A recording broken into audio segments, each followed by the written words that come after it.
ako ang kinabuhi mga kaigsuunan is nalipay kung ginabot ko sa Katoliko. Abot lang ka mo, nalipay ba ka mo? Okay, so, nalipay tanong kay ang Katoliko, mo may ginagtundo o kamatuoran. Diba? Ito ang sakramento namin sa simbahan Katoliko. Kung may mo gigihatagan sa Ginoo. Wala man sa laing relihiyon.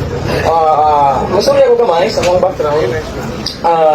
Ako sa kabaptist pastor. Okay, so pag nung baptist, so gusto namin ni Brother ganina, bigpon o doktrina, cross ba kung kayo, grabe din. Tinod na. Pero before nahitabo nga nibalik ko sa Katoliko, grabe ng debate ang nahitabo sa akong kinabuhi. Grabe ng debate. Debate dito.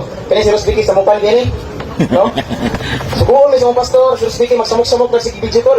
Ang trabaho na ko, mag-headset na lang. Kunwari, naminaw og sound, pero debate na.